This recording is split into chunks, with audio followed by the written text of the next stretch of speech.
including with the President of the United States saying that maybe we should postpone the election because he's not sure he trusts universal mail-in balloting. Welcome now our Bloomberg political contributor. She is Jeanne Zaino of Iona College. So, Jeanne, thank you so much for joining us. This is pretty remarkable. Vice President Biden, the apparent candidate against President Trump, had predicted he might do this, and he absolutely flatly denied it. And now it's a question he's raising with a lot of question marks, but still, that the President of the United States would suggest the possibility of postponing the election?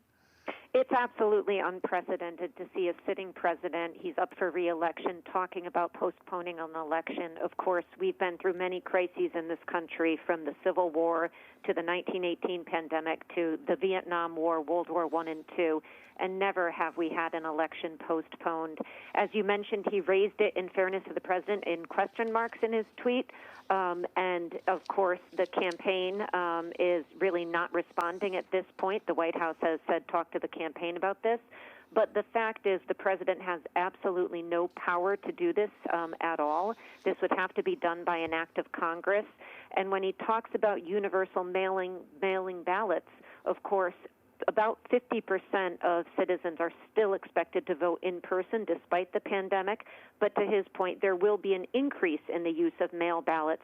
And research has found very little, if any, evidence of fraud during those mail-in ballot processes. It may take longer to count, but there's no evidence of fraud. And, of course, the president couldn't point to any evidence of fraud in his tweet either. Yeah, so, Jeanne, as you point out, there's that pesky little thing called a federal statute that would be in the way. But beyond that, there's not universal balloting for anything in this country. It's done by the states, isn't it? We can't make all the states get into line.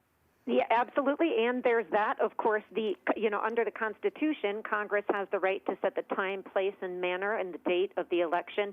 But the how we vote is always up to the states. And so there's no way in which that would be done on a universal method.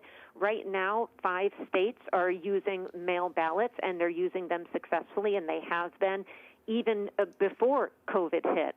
So, again, there's no evidence of fraud. There's no evidence that we're going to see all 50 states move to universal mail-in ballots.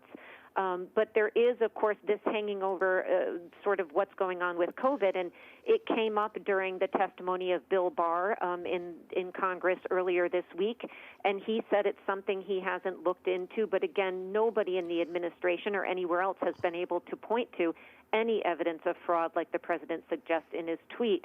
And, of course, this is coming, just 15 minutes, his tweet, after the really bad economic numbers that we heard. So there is sort of speculation that this was the president's attempt to change the focus of the conversation, and he's done so successfully on the day, of course, of a funeral at which 3 former presidents are attending for Representative Lewis. So, it's really something to note today. He certainly got everybody's attention. In the meantime, another thing that's supposed to happen this week is the former Vice President Biden is reportedly going to choose his vice president candidate. What are we looking at, Jeanne? What do you expect? Yeah, he said he's going to be announcing in early August. There was some speculation it could be as early as Saturday. I don't know if that's going to happen now. But I think, by all accounts, there was, the former vice president was photographed showing some crib notes with Kamala Harris's name on it. So there's some speculation she remains at the top of the list. And I think that's likely still the case. He hasn't given an indication one way or another, but certainly the number of women that he's talking about and we are hearing about has decreased slightly as some people have taken themselves out of contention. But I do still think that Senator Harris sort of has the lead in the battle for the vice presidency. And Vice President Biden, rather, is sort of a cautious man in many respects. And, there is some speculation he will go with sort of a sure thing, which would be Kamala Harris. Not a lot of surprises there. But we don't know. It's hard to predict.